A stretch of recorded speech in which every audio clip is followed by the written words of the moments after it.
इस कहानी के फर्स्ट और सेकंड पार्ट का लिंक डिस्क्रिप्शन बॉक्स में दे दिया गया है, तो प्लीज़ उसे ज़रूर सुनें। गाड़ी की शायद बैटरी ख़त्म हो गई थी, यही वजह थी जो वो सुबह स्कूल जाते वक्त स्टार्ट ना हुई और सीमा रिक्शे में स्कूल गई और रिक्शे में ही वापस आई। शाम को जब बाबर बच्चों को पढ़ाने आया तो वो अपनी परेशानी उससे शेयर कर बैठी। ये कोई इतना बड़ा मसला नहीं है मैम, जिसे लेकर आप इतनी परेशान हो रही हैं। मैं अपने मैकेनिक को बुलवा लेता हूँ, अभी देख लेगा और इंशाअल्लाह कल तक ठीक भी कर देगा। बहुत शुक्रिया तुम्हारा बाबर, यकीन जानो तुम बहुत अच्छे हो। बाबर को लगा उसकी आंखें नम थीं। इस दुनिया में ऐसी बेलौस हमदर्दी बहुत कम लोग करते हैं। जानते हो, तुमसे पहले मैंने अपने स्कूल के एक टीचर से एक दो काम करवाए तो वो साहब कुछ और ही समझ बैठे। यहाँ तक कि अगर किसी पड़ोसी को कोई काम कहती हूँ तो भी अजीब सा लगता है, कहीं कोई गलत ना समझ ले। बाबा थे तो और बात थी, लेकिन अब अकेली हूँ तो सब कुछ सोच समझ कर करना पड़ता है। बहुत डर लगता है दुनिया की बातों से। आज पहली बार उसने अपने दिल की बात उससे की थी। जहाँ तक मैं समझता हूँ, एक तन्हा औरत का इस तरह ज़िंदगी गुजारना बहुत मुश्किल है। वो अपने मुद्दे की तरफ आते हुए बोला, तुम ठीक कह रहे हो, मगर मैं तन्हा नहीं हूँ। मेरे पास तो हमेशा हाशिम होते हैं। फिर बाबा, और अब तो कुछ सालों में सोनू भी जवान हो जाएगा। वो अपने बेटे की तरफ मोहब्बत से देखते हुए बोली, इन सब के बावजूद आप तन्हा हैं, ये बात मान लीजिए। आपकी कोई ज़रूरत या मुश्किल इस समय मेजर हाशिम या बाबा नहीं पूरी कर सकते। और रही बात सोनू की, तो कम से कम 12 से 15 साल लगेंगे उसे आपके कंधे तक आने के लिए। वो उसे हकीकत का आईना दिखाते हुए बोला, इसीलिए तो मैंने एक बात सोची है, अगर तुम मान जाओ। उसे फ़ौरन सना का ख्याल आ गया। आप वो वाहिद हस्ती हैं सीमा, जिसकी मैं कोई बात रद्द नहीं कर सकता। सोच लो। वो उसकी आंखों में देखते हुए मुस्कुराई। सोच लिया, तो फिर जल्दी से सना से शादी कर लो। इस तरह मैं तुम पर मुकम्मल इख्तियार कर लूँगी अपना हर काम करवाने के लिए। वो जानता था कि सीमा ऐसा ही कुछ कहने वाली है, इसीलिए मुस्कुरा दिया। एक बात कहूँ सीमा, उसने पहली बार उसे नाम से पुकारा था और सीमा अपनी ही कही बात में इतना गुम थी कि उसे एहसास ही नहीं हुआ। आप सना के बजाय अपनी शादी का क्यों नहीं सोचती? इस तरह आप मुझ पर ज़्यादा इख्तियार हासिल कर सकती हैं।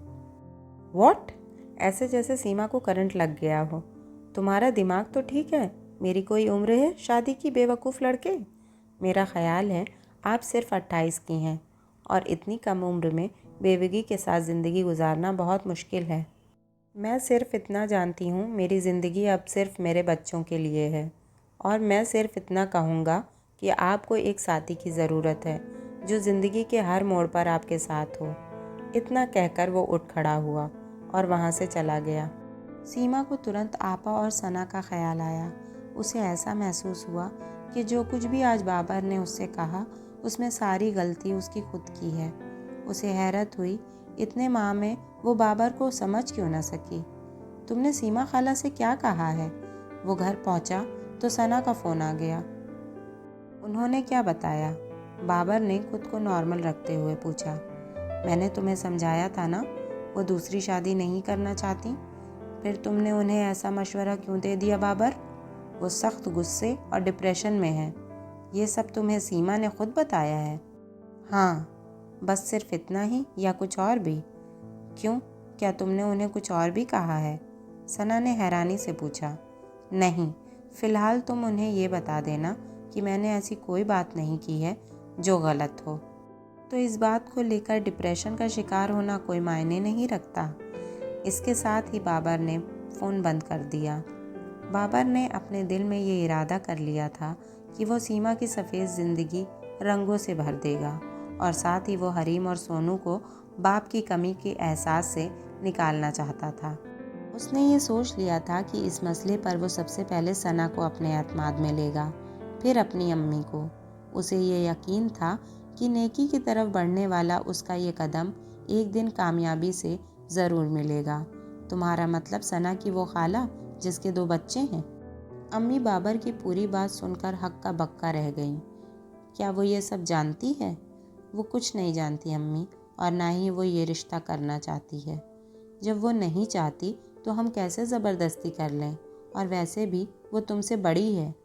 बड़ी होना कोई मसला नहीं है अम्मी, और ना ही कहीं ये लिखा है कि मर्द अपने से बड़ी औरत से शादी नहीं कर सकता। और रहा सवाल बच्चों का, तो आप ये सोचें कि उसकी जगह कल को हमारी कोई बेटी होती तो क्या उसको हम यूं ही सारी ज़िंदगी बिठाए रखते? नहीं ना अम्मी। अम्मी आप सिर्फ एक बात याद रखें, सीमा मुझे पसंद है और मुझे सोनू से बहुत मोहब्बत है, और मैं उसकी ज़िंदगी से बाप की कमी को दूर करना चाहता हूँ। आप प्लीज़ कोशिश करें कि सीमा मान जाए। लेकिन बेटा तुम खुद सोचो, आखिर किस तरह अपने इकलौते बेटे की शादी एक बेवा औरत से कर दें? दुनिया बातें बनाएगी। एक बात बताएं अम्मी, आपको दुनिया की फ़िक्र ज़्यादा है या अपने बेटे की? फिर भी बेटा दुनिया में रहते हुए दुनिया को देखना पड़ता है। मत देखें आप दुनिया को, ये वक्त सिर्फ अपनी औलाद को देखने का है। और यकीन जाने अगर मुझे सीमा ना मिली तो शायद ज़िंदगी भर शादी भी ना कर सकूं। बाबर को इतना संजीदा देख मिसेज़ अहमद आगे कुछ ना कह पाईं। अच्छा सोचो कि अगर मैं और तुम्हारे बाबा इस रिश्ते पर मान भी गए तो क्या सीमा और उसके घर वाले मानेंगे? वो भी इस सूरत में कि उसके घर वाले सना के लिए तुमसे उम्मीद लगाए बैठे हैं। आप सिर्फ अपनी और बाबा की बात करें, बाकी मैं खुद हर मसले को हल करने की कोशिश करूँगा। ठीक है बेटा, तुम कोशिश करो, हम तुम्हारे साथ हैं। बाबा की आवाज़ सुनकर उसने पलट कर देखा। वो दरवाजे पर खड़े मुस्कुरा रहे थे। थैंक यू पापा, थैंक यू सो मच। अपने बाप की तरफ से मिलने वाली रजामंदी ने उसके सर से बोझ उतार दिया था। लेकिन याद रखना, ज़िंदगी में कभी सीमा और उसके बच्चों को ये एहसास नहीं होने देना कि तुम्हें अपने फ़ैसले पर अफसोस है। ऐसा कभी नहीं होगा पापा।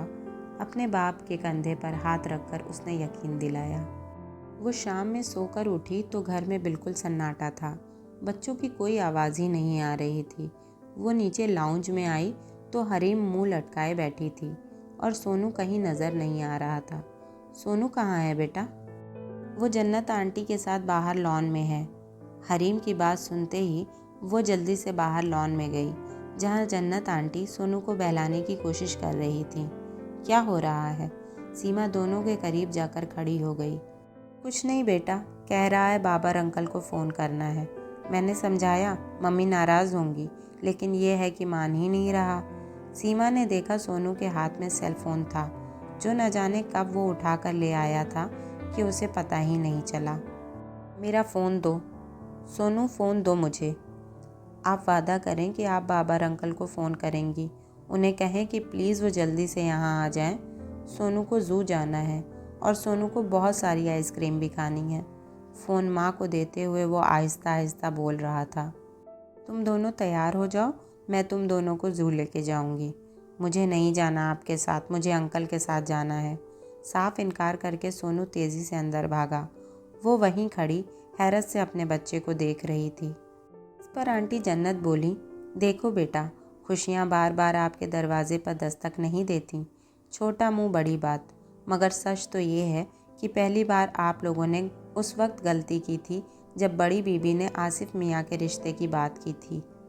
बच्चों का सगा चाचा था, उनके बाप जैसा, और अब आप फिर एक बार गलती कर रही हैं। यकीन मानो, बाबर बहुत ही अच्छा बच्चा है, दिल से आपकी कद्र करेगा और बच्चों को बाप का प्यार भी देगा। आगे जो आपकी मर्ज़ी। मेरा फ़र्ज़ सिर्फ समझाना था। वो मुझसे बहुत छोटा है आंटी, कम से कम 3 साल छोटा। वो आपसे मोहब्बत करता है, जो मैंने खुद उसकी आंखों में देखी है।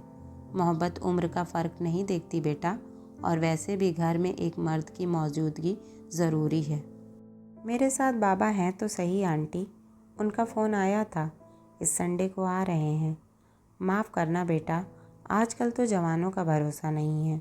आपके बाबा तो माशाल्लाह 70 साल से भी ज़्यादा के हैं, और जो कमी आपकी बाबर बेटा पूरी कर सकता है वो बड़े साहब नहीं कर सकते। बाकी जो आपको सही लगे। इसके साथ ही जन्नत आंटी ने बात ख़त्म कर दी। दोस्तों, ये था इस कहानी का 3rd पार्ट। अब तक की कहानी कैसी लगी कमेंट करके ज़रूर बताइए, और आगे की कहानी सुनने के लिए मेरा चैनल सब्सक्राइब करें। और अगर कहानी पसंद आ रही हो तो लाइक शेयर ज़रूर कर दें। मिलते हैं इसके नेक्स्ट पार्ट में, तब तक के लिए बाय बाय।